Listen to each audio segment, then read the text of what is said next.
Good evening, friends, and welcome to Monday. This is probably the latest I've started a vlog so far, maybe, I don't know. At least in terms of this most recent batch, from the end of July up to now. It's almost 9 p.m., and yeah, normally I start around the afternoon, maybe early evening, but today, I don't know. I was just kind of focused on other things, and by other things, I mean watching D&D horror stories on YouTube, and writing. I didn't get a whole lot of writing done, but I got a fair amount, and I felt really good about it too.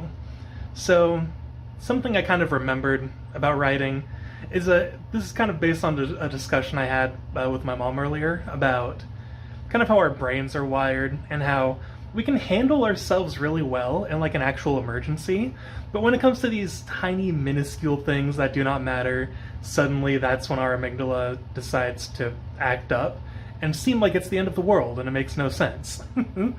But I was thinking about that, and I'm like, yeah, part of my issue is that I take my writing way too seriously.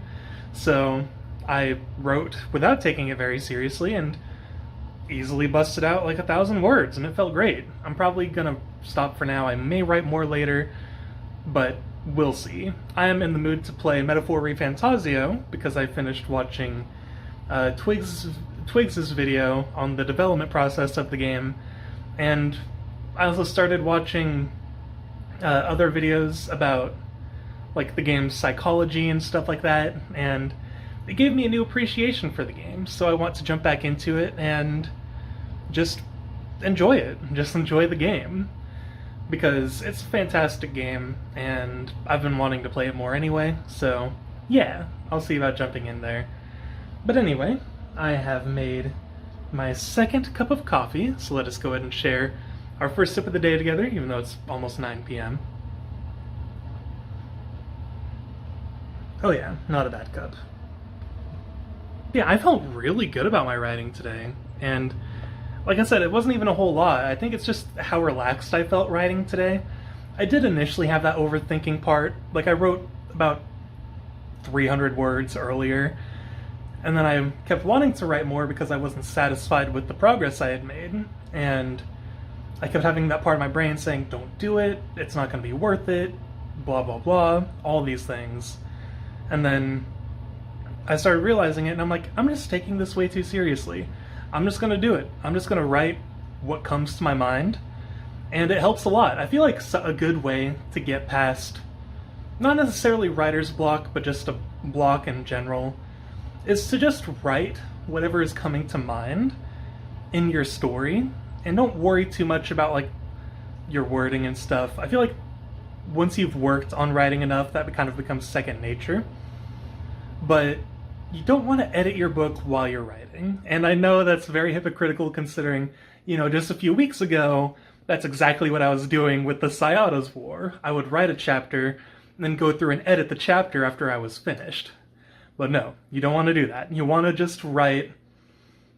And something I've told my author friends is that you just improve the more you finish projects. Don't expect to create a masterpiece your first try. So that's why I feel like you kind of want to go with a quantity over quality approach, kind of. I say kind of because, of course, that can only go so far. But if you're trying to learn, the best way to learn is through experience and reading, of course. And you want to read books by professionals who have been published, because that's how you'll get a framework for the rules and things like that if you aren't familiar with that. And I say that because I know a lot of budding authors who, like, there's nothing wrong with this in general, but it does kind of lead them astray. But like, their only real experience with reading are either like visual novels or fan fictions. And again, there's nothing wrong with them as a medium for reading. I'm not going to be some bougie author who's like, you can only read published printed novels, blah blah blah. But because a lot of them don't use proper writing techniques or format. So like, a lot of authors I know don't really comprehend what I mean when I say, each line of dialogue has to be its own paragraph. And like, they don't really understand that, and they'll put like a bunch of dialogue in one single paragraph. And there's not really much of a structure to how their paragraphs are formed. And it's a completely understandable mistake to make as an author. I did the same thing when I was a kid, And I learned from my 7th grade English teacher that that's not how dialogue works, and you want to split dialogue up in every paragraph. And I remember like feeling like that was life-changing advice, and I'm like, okay, that's awesome. And I still very clearly remember learning that lesson. And that English teacher, I can't remember his last name, but I know his first name was Gary. I'm not gonna like dox him or anything, but he was cool. He was an awesome English teacher, and I was very grateful. I had a lot of help from teachers back when I was a young writer. I think that's why I'm like kind of at the professional stage where I'm at now. Well, professional. I've never been traditionally published. Self-published, yes, but I mean, you know what? I've been writing since I was 6. I can consider myself a professional. Why the hell not? But I got a lot of help as a kid, and I think that's why I'm at the stage where I'm at now, where I can sort of be that mentor for other writers. But, like I said, a lot of them just, I feel like, don't understand what I mean when I give that advice, so that's why I'm like, you know, read published books. Read books that have gone through an editing phase and have been properly formatted for clarity's sake, for legibility's sake. So that way you can understand what you should be doing and what you shouldn't be doing, things like that. But then, of course, you can also fall into the comparison trap like I did, where I'm constantly comparing my work to Brandon Sanderson's or whatever. So, you know, read at your own risk, I suppose. But you still do want to read a lot, and you want to write a lot. So just make sure you're finishing projects, and make sure you're reading a lot and learning from what you're reading. Anyway, I'm not going to close the vlog out here because I will probably film more later. But yeah, I'm going to go ahead and play Metaphor now. Well, it is past midnight, and I'm still playing Metaphor. I have no idea where the time went, but I've been having an absolute blast playing this game. I decided to start a fresh save because my original save was on easy mode because I just wanted to experience the story.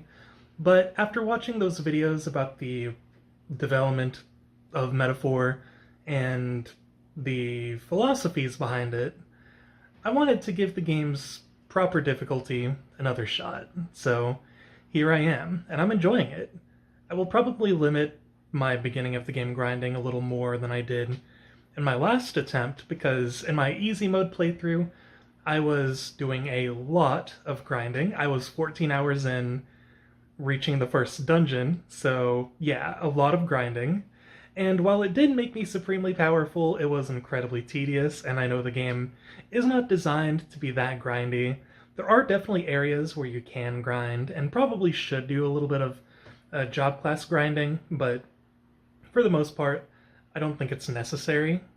It's just a matter of picking and choosing your skills and your jobs and things like that, and trial and error, basically, and just overcoming different challenges. It's the Shin Megami Tensei design philosophy of, you know, coming up to a difficult boss, experiencing it, likely dying against it, and then giving it another shot. So I'm enjoying it, and I'm going to enjoy the rest of this playthrough, I'm sure. I'm already 3 hours in, and that's wild. Still in tutorial land, though, so I've still got a little time before the game opens up, so to say. But since it's past midnight, I thought I'd wrap up today's vlog, get this all edited, rendered, and uploaded to YouTube. And tomorrow begins mine and Kayla's anniversary weekend, even though it's the middle of the week, but they have the next 3 days off.